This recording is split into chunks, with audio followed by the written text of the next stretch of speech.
Dulu, aku pikir hidupku sempurna. Semua orang tersenyum padaku. Aku punya kekayaan, cinta, teman, dan pengakuan. Setidaknya, itulah yang aku kira. Setiap pagi, aku bangun dengan pemandangan kota dari apartemenku di lantai 42. Kopi premium sudah tersedia. Musik jazz mengalun lembut dari speaker pintar. Pacarku, wanita cantik dengan senyum yang bisa menghentikan waktu, selalu menyapaku, menciumku, dan bilang, "Aku cinta kamu." Kami pergi ke restoran terbaik, belanja barang-barang mewah, dan mengunggah semuanya ke media sosial.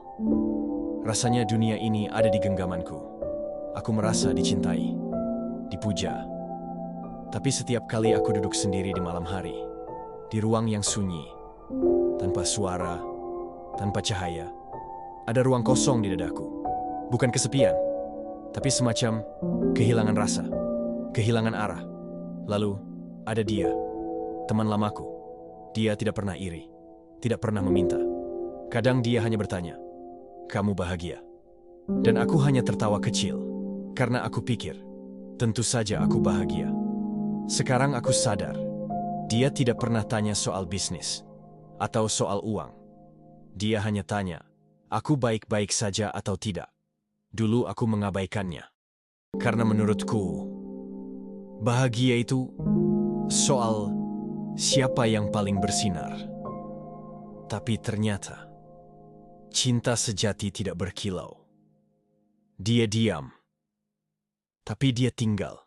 Semua ini dimulai dari satu kesalahan, satu keputusan yang terlalu percaya pada orang yang terlalu manis bicara. Kami ekspansi besar-besaran.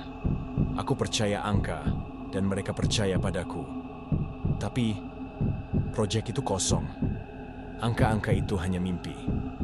Investor pertama cabut. Media mulai bertanya. Dan satu persatu, pintu ditutup. Awalnya aku diam.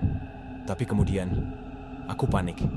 Pacarku mulai bertanya, "Kapan bisa stabil lagi?" "Aku harus berhenti kerja karena kamu bilang akan cukup." Aku bilang, "Sabar." Tapi, dia bukan tipe yang sabar. Mulai hari itu, dia sering pulang larut. Pakai baju baru. Lipstiknya lebih tebal dari biasanya. Aku tahu, tapi aku pura-pura tidak tahu. Dan ketika aku benar-benar jatuh, rekening kosong. Utang datang. Dia hanya bilang, "Aku nggak bisa hidup kayak gini." Aku tanya, "Cuma itu yang kamu pikirin?" Dan dia jawab, "Kamu pikir cinta bisa bayar tagihan?" Dia pergi. Tidak dengan air mata, tapi dengan langkah ringan. Teman-temanku, awalnya sok perhatian. "Bro, sabar ya. Lu pasti bisa bangkit." Tapi, perlahan, ajakan nongkrong berkurang. Grup chat makin sepi. Sampai akhirnya, aku bukan bagian dari mereka lagi. Aku lihat story mereka. Mereka kumpul di tempat biasa, tanpa aku. Aku tanya ke salah satu, ngumpul ya? Kok nggak bilang-bilang?" Dia cuma jawab, "Oh, itu dadakan banget bro. Gua kira lu sibuk."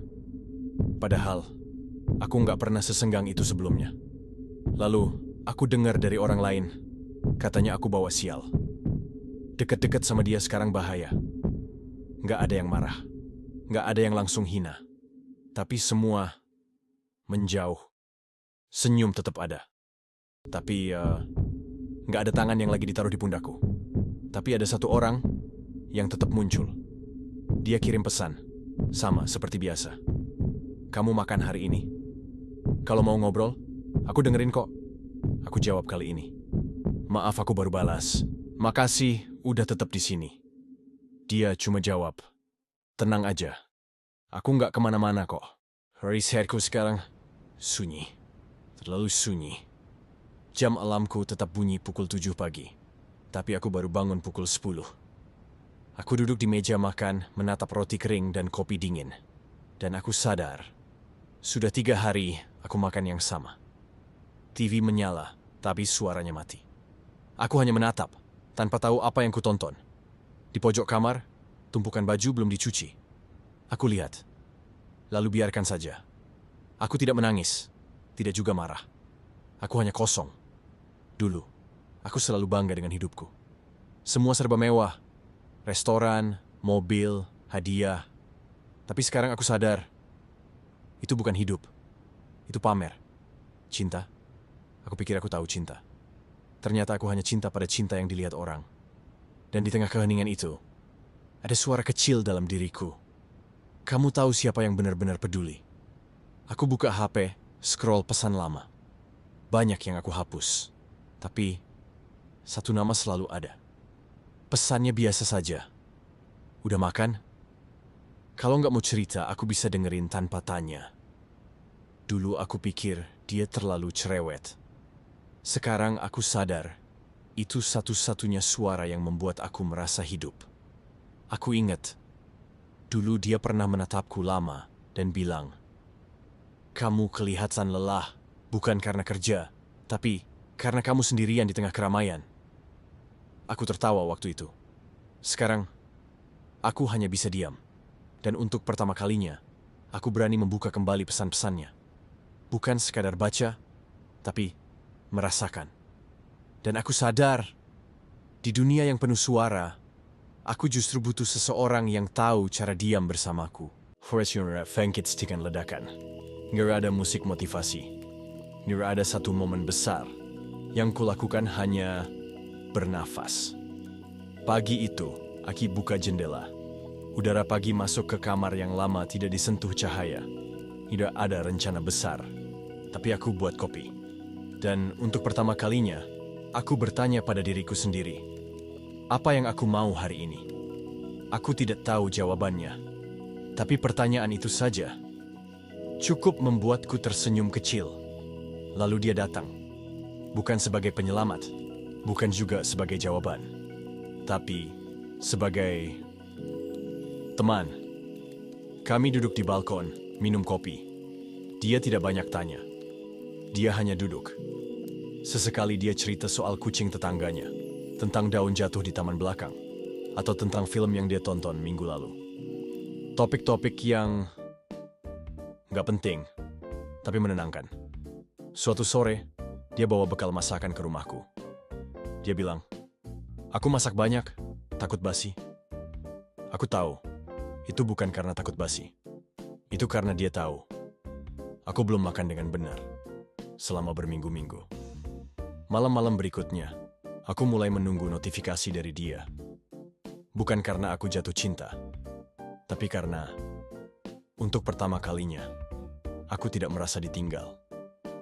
Dan rasanya, itu cukup untuk hari itu. Waktu berjalan, aku tidak mengejar kesuksesan. Tapi pelan-pelan, orang-orang mulai kembali melihatku. Usaha kecilku tumbuh, bukan besar, tapi cukup. Orang-orang yang dulu diam, mulai komentar lagi di postinganku. "Keren bro, gue selalu percaya sama lo." Lucu, mereka yang dulu pergi paling cepat, sekarang datang paling semangat. Suatu malam, aku lihat nama yang sangat familiar muncul di layar HP. Dia, mantan pacarku. "Hai, aku dengar kamu buka usaha ya sekarang. Senang lihat kamu balik lagi." Dan aku tahu, kalimat berikutnya pasti muncul. "Kamu masih sendiri?" Jantungku berdetak. Bukan karena rindu, tapi karena aku sadar, aku sudah tidak sama lagi. Aku tidak marah, tidak juga ingin balas dendam. Aku hanya saus. Zestri sigh. Laurikis bediart, skori decreeings. Chwering rasim mirbi. Cangkir kopi yang dibuat oleh seseorang yang peduli. Dan mata lembut yang menatapku dari dapur. Aku tersenyum. Bukan untuk siapa-siapa. Tapi karena aku tahu, aku di tempat yang seharusnya. Maaf, aku nggak sendiri. Lalu aku taruh HP-nya. Dan kembali duduk di meja makan. Nyawa selalu pikir chansan itu keras. Benajar may secara semuanya ceremony dan edition romantis. Tapi kau daisang. Tanpa acara. Tanpa janji. Dan tanpa syarat. Kreatif kau terlalu sederhana. Tapi sekarang aku sadar. Sederhana itu justru paling tulus. Malam itu, kami duduk di balkon. Angin lembut. Lampu-lampu kota berkelap-kelip di kejauhan. Kamu cerita soal lagu favorit baru kamu. Aku tidak benar-benar dengar karena pikiranku penuh oleh satu kalimat. Kalau aku kehilangan kamu, aku nggak yakin aku akan baik-baik aja. Kamu berhenti bicara, menatapku. Kenapa kamu bilang itu sekarang? Karena baru hari ini aku benar-benar sadar. Dan untuk pertama kalinya, aku ingin memegang tangan seseorang. Bukan karena aku takut sendirian, tapi karena aku ingin bersamanya. Kami tidak berciuman malam itu. Kami hanya duduk. Tapi hatiku lebih tenang dari sebelumnya. Cinta tidak datang dengan kembang api, tapi dengan secangkir teh hangat. Dan seseorang yang tetap tinggal saat yang lain pergi.